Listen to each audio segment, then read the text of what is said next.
Hello and welcome to the 96th episode of Growing Up Geek, the weekly podcast for geek entertainment and nostalgia. My name is Brad, and I'm joined by my brother Rob. Oh, what a nice Tootsie. How you doing, Tootsie? I'm doing fine, Tootsie. Last time I spoke to you, you were poorly planning your Halloween goings-on. Yeah, and it is still pretty poorly planned. I mean, I went to the Halloween store, I looked around, I saw things. This whole thing reminds me of when I do New Year's parties. Yeah. Like every New Year's, it happens in this way, where nobody knows what's going on until the last second, and they're like, can I come to your place for a New Year's party? Sure. And then I get 20 extra calls from people that were like, we also didn't have anything planned. I heard you're doing something, you know? Yeah. And then it ends with dill pickle chips and two people that I didn't know if they were dating or not. Or if they were of legal drinking age. Yeah, you know? Absolutely. It's just like weird things go on from there, and it's like, all right, sweet. Right, I mean, so far what I have planned is we're going to invite people, and we're going to have basically a bring something to the party policy. Yeah. So ideally, the available food and drink will be proportionate to the amount of people there. Yeah, exactly. There was no Mario where I went to. Like, that was the thing I was kind of thinking of doing. Yeah. But there was a Toad. Yeah. Which was almost cool, because I used to always play as him in Mario 2. Yeah, is it adult Toad costume or like child's? There's both. The adult one, which basically just looked like an Arabian. Yeah, it's pretty much what happens. Yeah. Especially when there's like chest hair involved. It loses some of the cuteness factor, but it was also kind of humorous looking at the adult costumes, right, quote unquote, because some of them, while very obvious, like, okay, what makes them adult? Right. There are others that are it's simply like what you would use the costume for. There was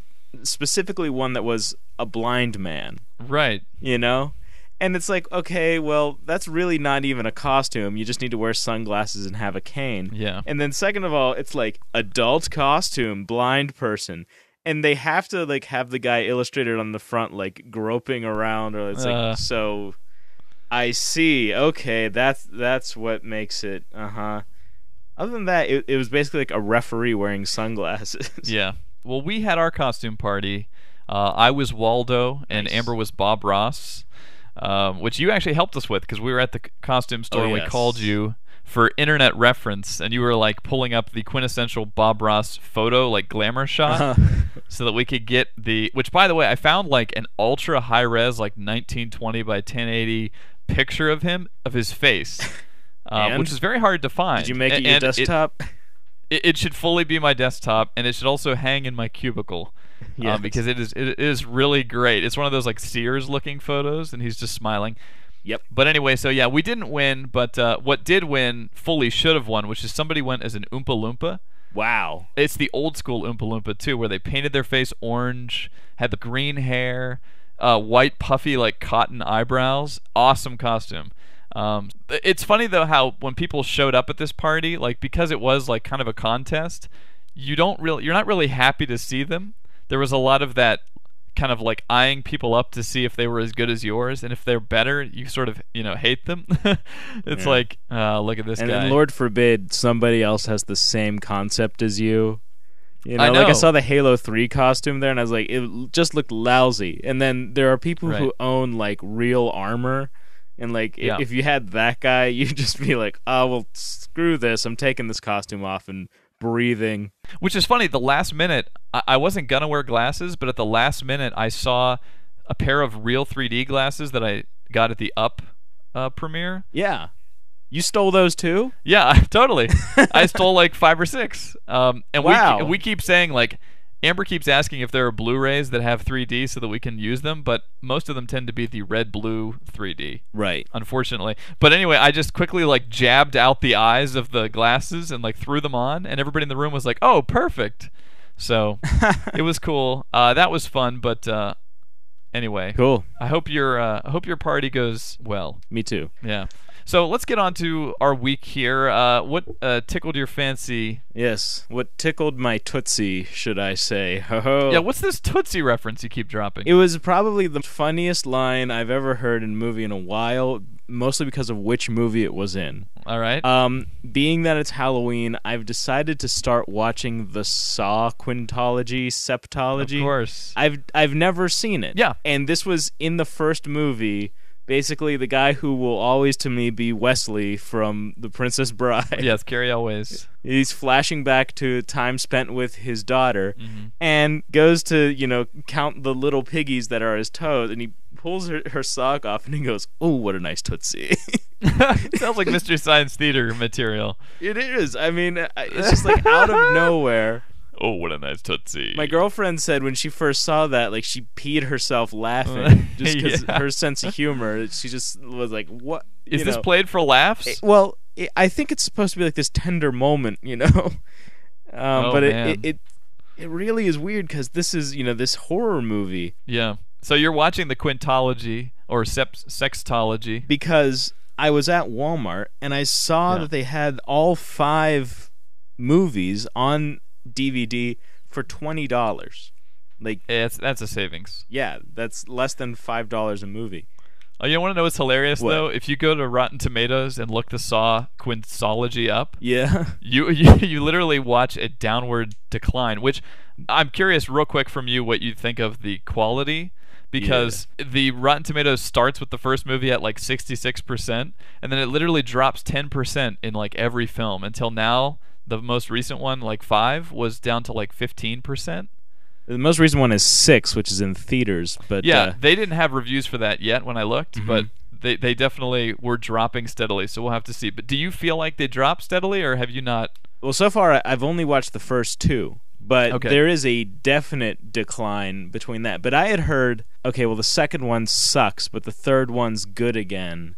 Right. And, like from then on, it kind of settles in as like its franchise formula. Yeah, I've heard that too. I think I have a friend at work that said that 4 was good too. I can't remember the exact order, but yeah, that there were some highlights later on. Yeah, but honestly, between the first 2, like the first one, it's really like it's a movie. It's a real kind of like, here's this situation that is set up. It's a story about this guy and this other guy, and they find each other in a room. It really sounds like it could be like an Edgar Allan Poe. Yeah. And then the twist ending is solid. Like, it's one of those twist endings where you're like high-fiving your friends. You're like, holy crap! Well, I've also heard people who said they saw it coming, but I don't know anymore. Like, I don't know what the tolerance for twists are out there. Well, the second movie, the twist was not only like foreseeable, but it was also very lame, and it also completely just nullified the whole first of the movie. Like, you were like, well, I could have just dealt with not watching that. And you're always saying to yourself, why is this person acting this way in this situation? He's just making it worse. The writer doesn't know what to do. It's like, there was some movie on the other day where I watched Anthony Edwards from ER deliver a terrible line and then reach out, grab a light bulb with his hand, and smash it. And I was like, I'm sorry. Like, I apologize, like, to the movie. It's like, I'm sorry the writer is so dumb. Right. Like, he's in pain all of a sudden, and I guess you're supposed to empathize. Like, oh, my God. But it's like, I'm sorry I'm too stupid to write a better scene. I'm sorry you had to die because I made that happen. Most of the time when that stuff happens, I don't feel bad for the character. I feel bad for the writing. I admit, like, that definitely is the writing. Like, there's some guy who's just like, well, we need the story to move forward somehow. Dude, I cannot believe that they're still making this series. I mean, I can believe it financially, but the guy is dead. Sorry to spoil this, but the guy they dies. Pretty much have that on the cover. Yeah, they are somehow dragging this along without a villain. Like, there's yeah. Okay, so people, followers or whatever. Yeah, exactly. Yeah. Like that's addressed relatively early in the series. But it's not like Freddy where he dies and then he's back in the next one. It's like this guy is dead. I mean, I don't know. That was the kind of the cool thing about the first one was it felt grounded in reality. Like and this is the trend with horror movies is like Halloween was grounded in reality. The very first one, like, that was really like an escaped psychopath, and that was it. Dude, the scene where he's under the sheet, just breathing in the room, and they're like, "Ha, nice trick, Jerry," or whatever, and it's just him breathing under that sheet. Awesome. and Right. not at all like you say, not at all supernatural. Very just a killer. Yeah, and then by like I think Halloween 5 or something, there's like this dark satanic ritual going on, Yeah. and like Halloween in space. and the guy like he fights the devil. It's like wait a minute, this wasn't at all like what lured me to this series to begin with. So why do it? I think, and I'm sorry, I just have so many things going on in my mind, but I'm just like M. Night Shyamalan, for as much flack as he gets, I think he tends to make characters in his movies that at least kind of act realistically, or at least close enough to how you'd want them to act, and so that means he has to up his ante as far as the situations that they're put in. Well, it's weird because you have all these films that are cranked out, and a lot of them are cranked out with less quality, and I'm not saying anything new here, but less quality than television shows, you know, and you pay more to see them. Like, I've been watching Curb Your Enthusiasm. The 5th season is so good, so excellent in quality. Yeah. It's better than any comedy movie that I've watched this whole year, but I'm watching it like for free. You know what I mean? Like, obviously it was an HBO show and everything. Right. It had a premium price at a time, but yeah, it's like I'm just constantly like blown away at how television can be written so well, and then these films can sometimes be just like, slapped together. But I mean, I guess with Saw you're talking about, it's basically just a vehicle to show like these torture scenes, which is the problem I have with it. That was the lame thing about the second one. It was like there wasn't even torture stuff. It was just like, you're breathing in a deadly gas. Well, great. Thank you for the low-budget thing that's going on that we don't really have to prove. Yeah. All right. So Saw, your thoughts, I guess, forthcoming on the rest of them, but $20. Geez. Well, yeah, I'm kind of looking forward to watching the other ones, but yeah, it's $20, and it's a really crappily put together set. Right. Because literally, like, the first disc says disc 1, and then the second disc, which is Saw 2, says disc 1. So, like, it's awesome. It's pulled from the various. It's definitely surplus. They just like busted open boxes. Right. They're not together the Saw. There's no art direction or anything. It's just literally like, this is like something you'd buy off the street, but I got it at Walmart. Excellent. Yeah. So how's your week been? It's been good. I'm having a lot of internal turmoil lately. Oh no. Not gastrointestinal, but just gaming wise. I cannot play the game of the year, apparently. If you listen to podcasts, if you read reviews, Uncharted 2 is basically scoring like higher than any other game this year, and it's a little bit of a letdown because I always look forward to the game of the year at the end of the year, and it seems like this has been so clearly decided already. And that's a little bit sad, because there is a nice little lead. In fact, you and I always used to do the GameSpot countdown to the game of the year, Yeah. I loved that. I loved seeing them come out one at a time, and I'm sure there's still a bunch of high quality games yet to be released. And as we all know, a lot have been delayed till 2010. So January is going to be like a big, January, February, a lot of big stuff's going to be coming out. So it'll be interesting to see what happens. But anyway, Uncharted is basically game of the year. I mean, it seems like everybody has decided this, and I cannot play it because I don't have a PS3. So I've been going through PS3 Envy basically lately. Well, and it's weird because it's this one game, and I've mentioned before how many PS3 games that I'm interested in, but this is the one that's really got me like between a rock and a hard place. Because I really don't want to have to buy a system for a game, but this is what happens. Like, this game, I have to play this game, Well, you know what, honestly, I think that is the best reason to buy a system is for a game. Yeah. Like, screw... But just a single game? Well, not a game, but like... Right. Don't ever just buy a system for a system. I think I was one time, like, just so lame as to just... I had to wait until there was at least like one 9.0 game, from the GameSpot score. And now looking back, that's a terrible like meter to go off of. But at least one well-reviewed game before I could honestly say to myself, "All right, this is worth getting." The Wii, yeah, the Wii. Whenever Wario, which is still an incredible game. made it worth getting. Yeah, I remember you saying that. You're like, it's finally crossed the threshold. It's finally achieved greatness. It has a 9.0 game. You're right. We placed so much more emphasis on ratings back then. Yeah. And I'm not trying to say, oh, it finally achieved X number, but like consistently, whether you're talking about the most cynical journalist or like the hardcore fanboy, like I keep hearing how great this game is. I have a sense of sort of what kind of game it is, and it's going to be weird. Like, we always do our game of the year on this show, and I don't own a PS3. I'm seriously considering like calling up Jason and just saying, can I come over X amount of nights in a row and just play Uncharted? Right. I mean, not to mention, like, I envy a lot of the PlayStation Network games. Yeah. You have Nobi Nobi Boy. Oh, yeah. Flower. Yeah, exactly. And Metal Gear Solid and all of that. But none of that. I almost said Planet Fitness. Planet Fitness, of course, would be right after Uncharted. Exactly. No, Little Big Planet. Little Big Planet. Yeah, that's true. Ratchet and Clank. I'm a big platformer fan. I don't have a Blu-ray player, so there's all the more reason for me to get it. Yeah.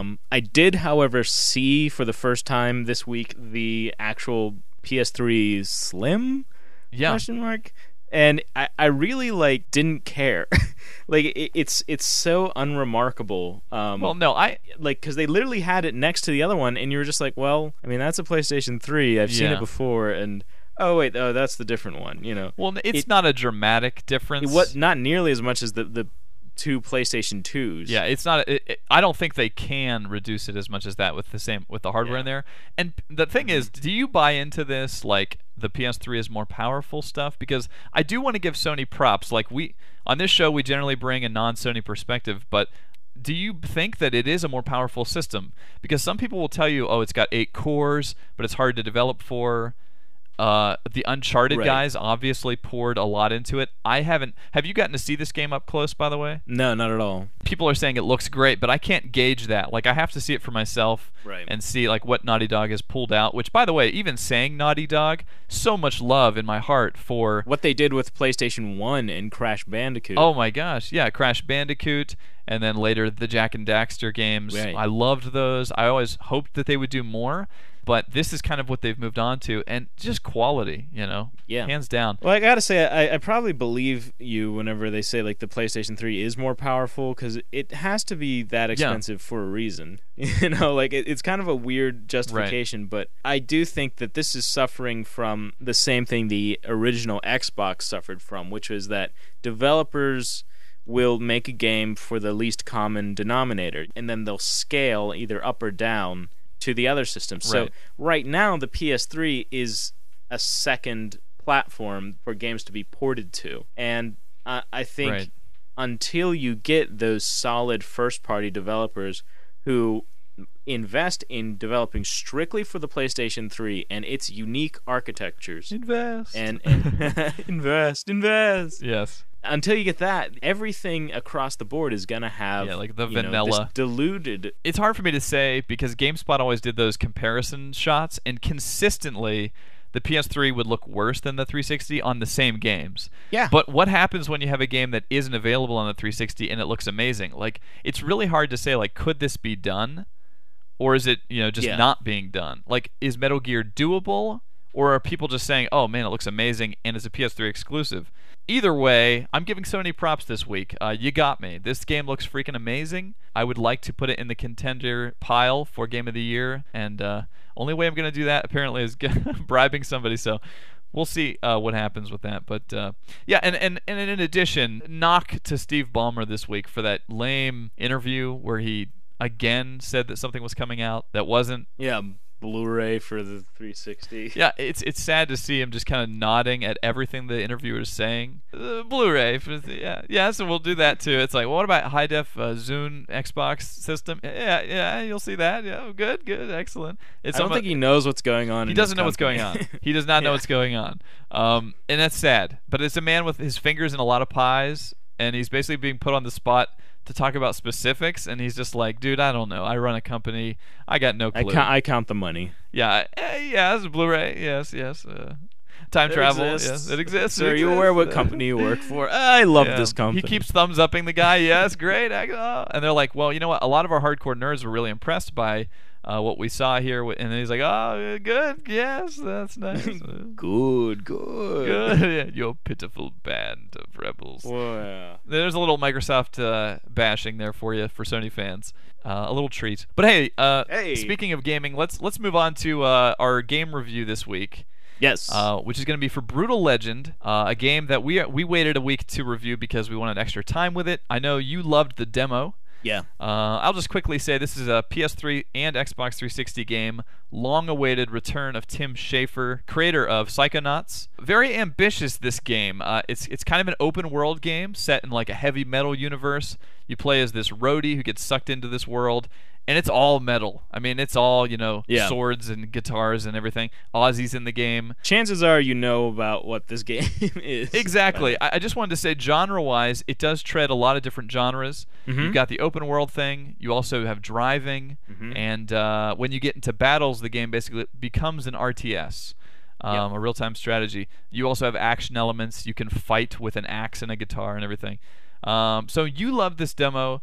What did you think of the full game, Brutal Legend? I'm going to say that I like this game. It's a good, solid game. And there's a lot to admire about it. But overall, it kind of feels just a little duller than I was hoping it would be. Okay. And it's hard, like, to Tim Schafer's credit, is that it's very hard to attribute not enjoying this game. You're saying it's hard to figure out where things lie, like where blame lies? Exactly. Like, you play Bionic Commando, and you're just like, well, they should have not put a load screen there, you know? Right. Like, sometimes it's very obvious what the mistake was. This is a solid game. Okay. Like, there aren't many leaks in this boat. Tim Schafer clearly has put a lot of production value into this. Well, he certainly has more power at his fingertips. With this generation than he had with Psychonauts, and that definitely does show. Right. But overall, I mean, although I enjoyed it, I can't say like it was as enjoyable as Psychonauts was. And why do you think that was? Why do I think that's the hard part? Well, I'll tell you my take on that, because I have been thinking about that. I don't think it's as accessible as Psychonauts because it's much more in-jokey. Okay. And it's very clear that Tim Schafer is a heavy metal fan. And I actually felt a little bit bad for him because when the game starts, he's mocking current bands and current emo bands, but I don't even think he necessarily knows what that's like. I think he's mocking it from an older perspective, and it makes him feel a little bit out of touch. Huh. There's a lot of metal, and there's a lot of Ozzy, and there's that kind of stuff, but he makes cracks at like other rock bands. And it's sort of hard to tell, like, who is metal and who isn't, like, in Tim Schafer's worldview. So that's what I mean by in-jokey, is, like, there's a lot of, like, references to, like, oh, God, the goths are here. We don't like them. We don't like the hair metal bands, but we do like Motorhead. Or we do... It's weird. Dr. Feelgood plays on the soundtrack in your car. Right. So I'm like, is that a hair metal band that he likes? And he disses this one? I have a hard... Like, the Kiss Army shows up at one point in sort of a different form. Yeah. And it's like, is he knocking them or not? So I think it's a little harder to get into this game unless that's sort of your world. Well, I think if let's talk about this world, because I liked the world. To me, that was a strong point. Oh yeah, about it. Like I think it accomplishes something by being unique. It's like wow, that's a very different idea compared to what else is out there.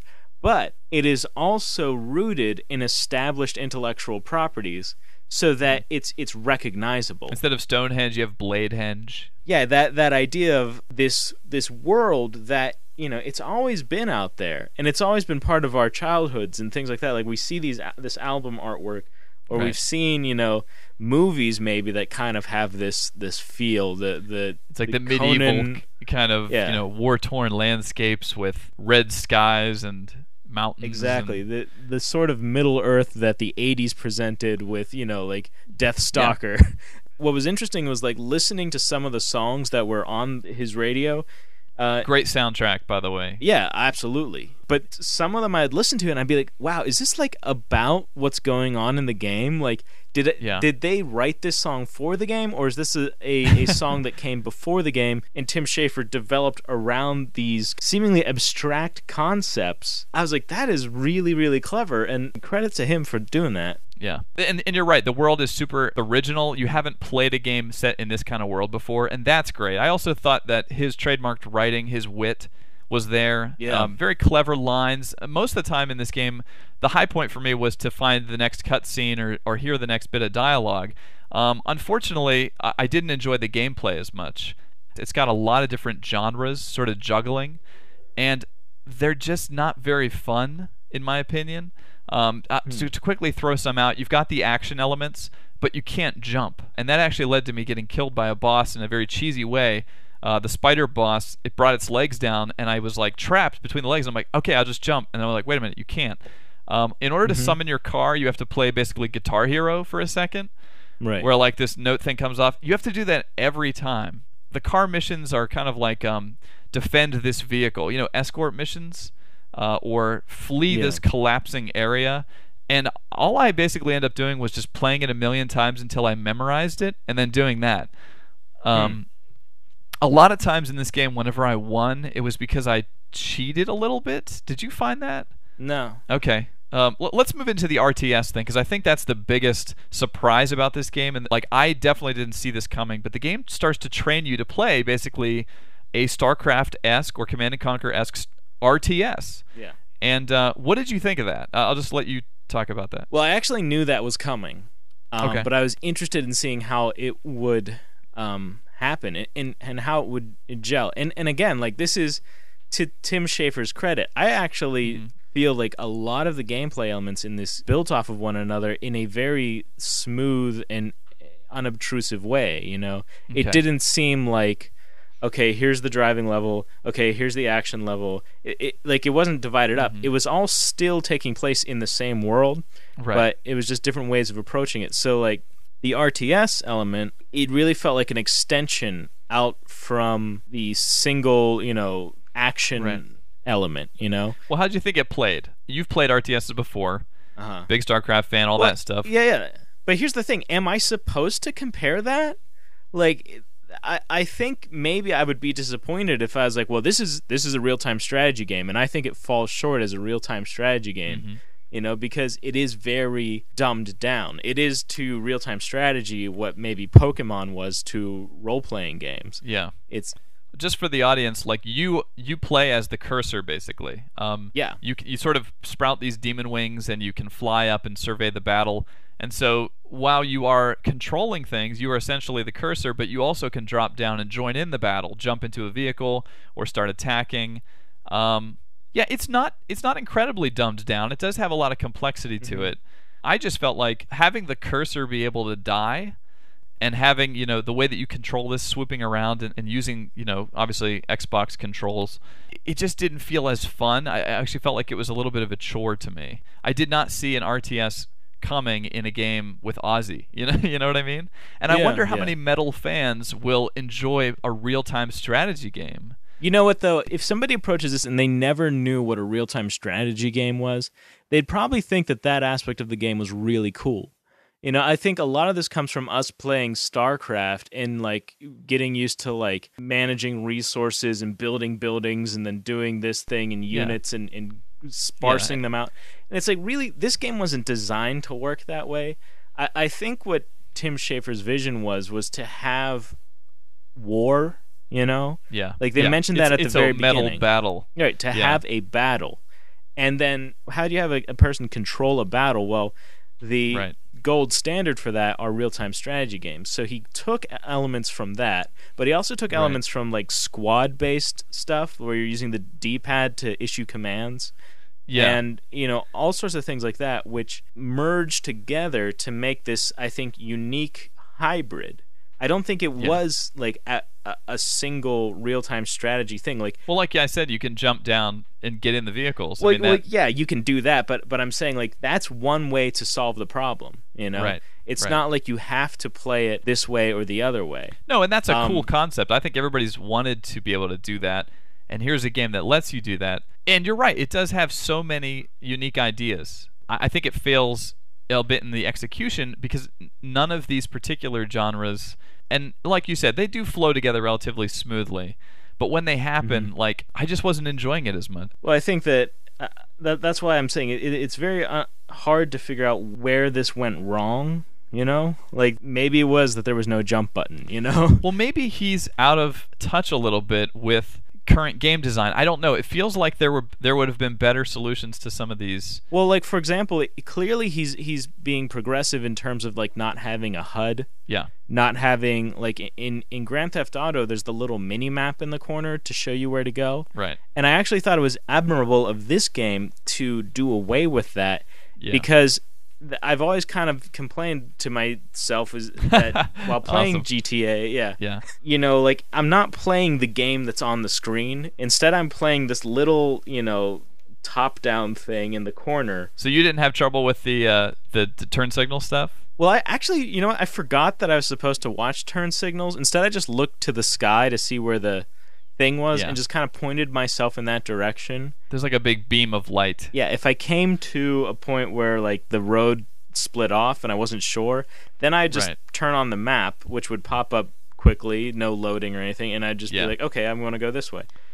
I do want to say real quickly that just to wrap up my thoughts about the some of the glitchy, the gameplay, that I was able during one of the RTS battles.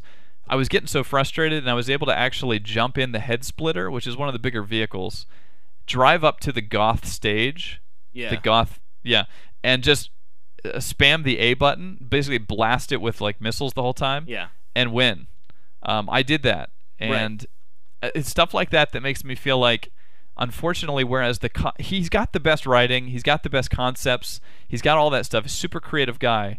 I just feel like Psychonauts had a more enjoyable gameplay to back that up. Well, I think I solved that problem the same way, but I actually, I think that's almost how I was supposed to. I didn't take issue, and I didn't feel like I was breaking the game. Again, I think part of it is you have to kind of put your preconceptions about the genres that have merged together here to the side. Otherwise, you're going to be sort of like disappointed, because it's sort of the camera phone effect. Right. It's like, well, if you combine these two items, then you end up with like a watered down camera and a phone. And a lot of people are like, well, this camera on this phone isn't as effective as a camera in my pocket. Right. But really, how many more pictures do you take using your camera phone than having to go home, get that camera? You know, like there's a reason why that works. Yeah. Can I say one more thing, though, that is huge? Tim Schafer successfully managed to get musicians to do voice acting well. And I have no idea how he managed to do that, but Rob Halford and Ozzy Osbourne and Ian Kilmister / Lenny from Motorhead, all of these guys who have no acting ability whatsoever, at no point did they sound like they were speaking into a microphone. They were literally really there, just like, oh yeah, what's going on? You're gonna give me... Yeah, it's great. I literally was wondering, like, did they get another guy to impersonate him? It's like, no. And looking at the credits, they really used those guys. And so, mega props to Tim Schafer for somehow solving the voice acting problem. Yes, mega props. And you know, I guess it's a second week in a row here that we're disagreeing, but I do feel like it's great that we're presenting people at least with a realistic view of this game. You know what I mean? Expectations should probably be set somewhere in this area. I will continue to play it, by the way. I do think I've invested enough in it that I want to try that. And I want to try out multiplayer and see how this strategy thing works online. Yeah, that'd be cool. And I like that you can play as the villains and things in the strategy kind of RTS multiplayer. All right, so that is Brutal Legend. And real quickly, before we close out our show, we always like to get a little nostalgic. And this week, Lance Henriksen, the actor, was interviewed and said that there are people who are interested in bringing a Millenium movie to the screen. Some private investors. For those who don't know, Millenium was the 90s television series that was the follow-up to The X-Files, created by Chris Carter. And he said that there's people who want to make this happen, and he's interested in it. And it's just going to take, in his mind, involvement by Chris Carter to actually, be the sort of the third blessing that's required. Thoughts on a movie? Thoughts on Millenium? That was a good show. It was the first, I think, exposure we had to a show that suffered because of changes behind the scenes. Right. Well, why don't you describe the premise real quick for people? Oh, yeah. Well, the millennium is upon us, as it was back in the 90s. Right. And there's this police officer who, when he goes into a crime scene, he can flash back to what the crime was. Right. A concept that has definitely been used a lot since this show. Yeah, and this was original at the time, but then what was the series that came out, like Medium? You know? Right. Oh, Profiler. Yeah, there's like Ghost Whisperer and the one with Jeff Goldblum. And there's been a lot of this, Touch the Body. But this guy literally had the psychic ability to touch the body of the dead person and see kind of like how they died. Right. And it was a grim show. Yeah. It was much darker than the X-Files, and that's part of the reason why, I don't know, I think it shocked a lot of people. I think it was the first show I saw that was TVMA, under that new kind of rating system when that came out. And the very beginning, I think the very first episode, they had like the Rob Zombie music playing and like a prostitute dancing and like getting killed, and we were like, wow, this is a lot more graphic than the X-Files. And I remember our parents being kind of like, I don't think we're going to keep watching this. But yeah, I mean, continue to watch it, obviously. One of my favorite scenes that I can remember was there ended up being like a supernatural element, and there was the devil. Yeah. That would appear sometimes, and there was a particular episode where his house got egged, and it was like he was battling the devil, and I can't remember exactly how, but it was one of the coolest ways I've seen this portrayed, because it's very subtle. He's cleaning the egg off the window, and through the sort of messy glass, he sees this red figure sitting on his couch just looking at him. And that's the kind of thing that would knock most people back, Ah! The devil is sitting on his couch. Instead, he sort of stops and just more aggressively continues to clean the glass. You know what I mean? And it was almost like, it felt like kind of like a screw you. Like, I'm going to continue doing what I'm doing. Yeah, it was interesting. One of the hallmarks of the show, or I guess the differences between it and X-Files, was whereas X-Files was paranormal in terms of like aliens and stuff like that, this show was supernatural in terms of like biblical gods and demons in the spiritual realm. End times. Yeah, end times was definitely a factor. Like the coming millennium was like the end of days.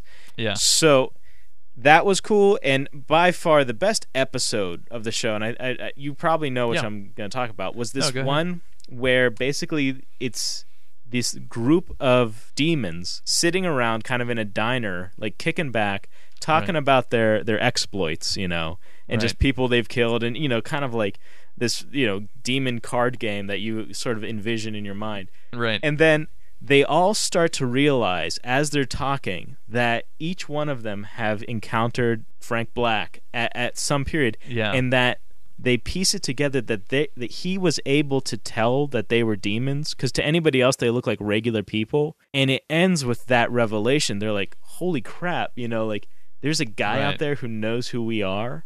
And then they all just kind of sit in silence, and that alluded to so much more. Like I think that was the thing. You're like, holy crap, it is going to be Frank Black versus the devil.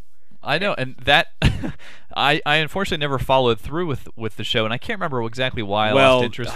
They added a partner onto the show who was just annoying. Oh gosh, you're right. She had this pointy chin, and the writing staff changed, and that was noticeable because all the good writers went over to X-Files. Right, X-Files was still fully in its prime when this happened. Yeah, and it's one of those things where I'm sure Chris Carter couldn't split creativity between the two very easily. Yeah, and I think Millennium suffered for it. It definitely did suffer. They just started to get gross. Like, oh well, this girl gets in this car accident, and these for sale signs that are in the back of her car fly through her car seat and impale her. And it's the kind of thing you see now all the time, but at the time it was like, holy crap. Yeah, but it wasn't like like awesome, shocking, like, whoa, did you see the borders that they pushed? It was like, that was stupid. Like, that really couldn't happen, and they just wanted to gross us out. Yeah, like, come full circle. It's like the Saw of the 90s. Yeah. So that's Millennium. Now, they may make a movie. Obviously, they've squeezed every last drop out of the X-Files. I think I was in the theater alone seeing the second movie. And it would be really cool to see them try. I mean, how freaking grizzled is Lance Henriksen at this point? I don't know. He was saying he played a grizzled man in a recent movie, and I was like, is that a joke? Like, is he saying that tongue in cheek? Because I mean, the guy is the ultimate grizzled man. But yeah, so that's some memories. A 90s show, Millennium. Maybe that'll happen. I think the movie. Given the last X-Files movie, I'm not really looking forward to it. But hey, who knows? It's past the Millennium. What are they going to do about that? Yeah, they'll start off in the year 2000. Yeah, robots it'll attack. say 1999, and it'll be this alternative reality. Yeah, I could deal with that. I could Yeah. deal with that. Well- But anyway, so that is our show for this week. Thank you for listening, and if you would like to email us, you may do so. Our email address is mail@growing-up-geek.com. As always, you can follow us throughout the week at twitter.com/GUGRob and GUGBrad. Not bad for a human. Lance would be proud, and we'll see you next week.